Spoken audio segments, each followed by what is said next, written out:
такие щелчки.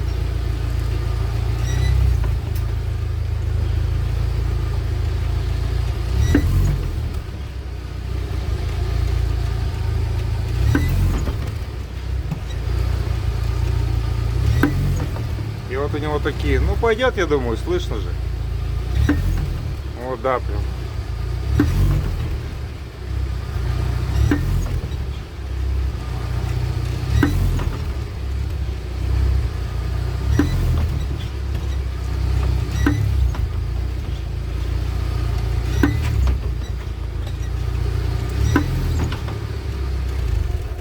А ну-ка, все, сейчас выключим.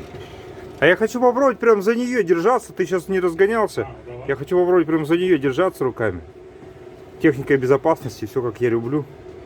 И посмотрим вот так.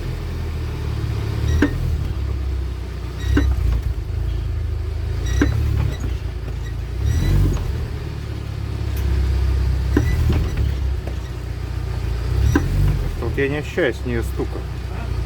Не ощущаю именно с нее, чтобы стук был. Так, ладно. Погоди, я сейчас видео отключу. Так, еще одну причину стука мы нашли. Вот так качаю. Стук есть именно. И это стук не на самой, не на зазоре между главной шестерней и поросенком. А сейчас попробую показать. Вот. Сейчас вот так камеру разверну. И так не видно. Вон частично подшипники. Поросенок. И он ходит. Вот так вот я повернул кардан маленько вправо. Чуть-чуть, и все, да? Он перестал. А вот так влево он появился. Вот смотрите, видите, он чуть-чуть ходит. То есть сам поросенок вот чуть-чуть проворачивается вместе с главной шестерней. А кардан в это время вон руками зафиксирован. Вообще не шевелится хвостовик и кардан. То есть он, хвостовик, относительно вот этой шестерни ходит у нас. Вот этот стучок. Все, сейчас пробуем. Хотя, вот он. А такого люфта вообще на хвостовике нет, его не течет. Сейчас снимаем кардан и смотрим, что с гайкой у нас. И опять проверяем. И в результате пришли к тому, что сняли хвостовик, и он проворачивался относительно, вот прям видно было относительно гайки. То есть ходил вместе вот с этим валом. Сняли здесь все это. И сейчас получится, нет, показать. И на подшипнике мало того, что матовая поверхность, что на том, что на другом. Сейчас вон раковины есть, видите? Вот они, раковины. То есть мы что сделали? Мы думали, ну сейчас обойдемся, подтянем подшипник, значит, и все, и у нас люфт пропадет. Ой, подтянем гайку. Гайку подтянули, и он стал с закусыванием проворачиваться. Разобрали, ну и подшипником, соответственно, хана. Все, вот. Иван, инстаблогер этот, привез подшипников, сальников, все новое. Сейчас будем все это сбивать. Здесь регулировки никакие не нужны, потому что здесь так уже все выставлено. Старый хвостовик мы будем ставить.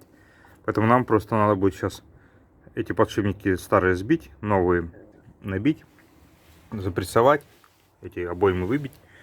И все, и будем регулировать. Так что видео из какого-то стука превращается в целый регулировочный процесс, как регулировать хвостовик. Я сейчас насмотрелся всяких статей, как попроще это все делать. Все, про регулировку в главной паре я уже снимал, а вот про сам хвостовик нет еще. Вот сейчас про хвостовик, как мы сделаем, поделимся своим скудным опытом. Вот, приступил уже к сборке регулировки. Но перед заменой подшипника, кстати, я их даже не показал, какие они старые были. Вот два старых подшипника. В них прям мало того, что матовая поверхность, это здесь еще раковины. На этом подшипнике. Ну, короче, в общем, они под замену купили новые. Но вот в чем проблема. Когда выбивали, маленький подшипник нормально вышел, а вот этот большой с той же стороны выбивается. И под ним, оказывается, стоит вот такое кольцо регулировочное, которое, как здесь, такое же вот. На определенного диаметра, чтобы зазор этот регулировать, вылет. В общем, его не знали и расфигачили, разломали. Пришлось ехать. Первый раз разбираем. Там, получается, она от подшипника торчит всего ничего. Вот если вот так положим, смотрите, какой зацеп. То есть там было непонятно. Вот, били. То есть нам надо бить прямо в краешек на будущее. В краешек, чтобы подшипник выбивать. колотили вот так. Благо колотил не я, а хозяин машины, поэтому... Поэтому на меня был бы там гундеж, конечно, Вова, что ты в него ударил, ты что не видел. А тут все. Человек сам съездил, купил кольцо это вот, которое сам же и сломал. Ну, хорошо, хоть заметили, а то так. Мы там все подзачистили, назад новое кольцо поставили, подшипник поставили, вот так, запрессовали его, забили. Теперь что из такого самого интересного. Теперь на эту сторону переходим. Я по-быстрому давай смотрю. Вообще-то мы собирались просто посмотреть, что здесь за стук. А видите, а все пришло к тому, что я в первый раз в жизни вот регулирую этот хвостовик. Собрали все, затянули там от 18 до 25 килограмм затягивается эта гайка. Ну мы же, соответственно, конечно же, новый вот этот бочонок поставили. Вот бочонок вот здесь, который стоял. Мы его нормально купили новый, все поставили здесь, начали затягивать.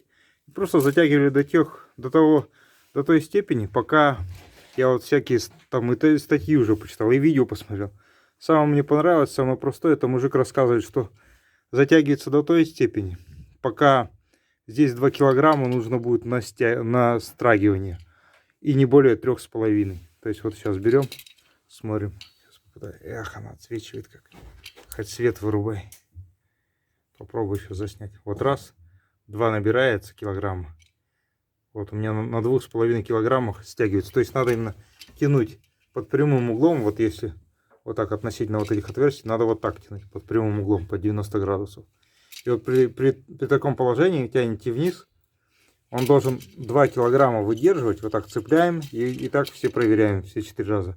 Должен 2 килограмма держать, а потом набирать 2 килограмма и не более 3,5 усилия должно быть на страгивание. Ну и соответственно дальше, чтобы тянулся он. Если больше 3,5 килограмм, значит уже перетянули.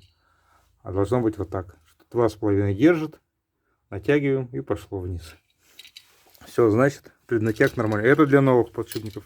Если вы хотите на старом подшипнике, там получается уже не 2, а что-то килограмм или полкилограмма страгивания. То есть вообще немного. Ну, в общем, на старых проще просто чуть-чуть подтянуть, чтобы люфта не было, и все. Вот такой нюансик, с чем мы столкнулись. Все, что говорит о хорошем признаке, что мы все сделали правильно.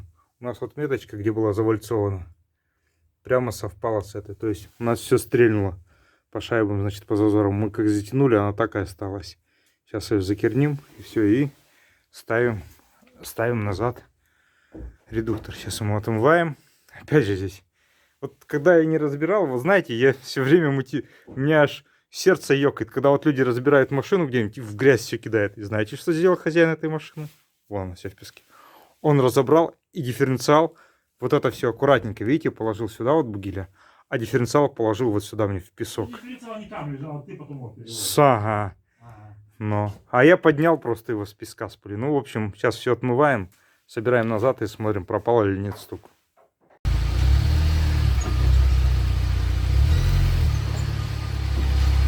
Все, стук пропал. Казалось, вот на шлицах лязгает при недотянутой гайке. Но просто в нашем случае оказалось еще, что и подшипники были подубиты, и подтянули под закусывай, поэтому у нас так затянулось. А так, вот один из новых стуков, которые я знаю про УАЗ. Может, из недотянутой гайки, даже если хвостовик не ходит, а на нем подскакивать, подстукивать. Есть где с подвесным кордоном, там вот есть такая ерунда, возле подвесного так стукает. А вот такой я в первый раз столкнулся.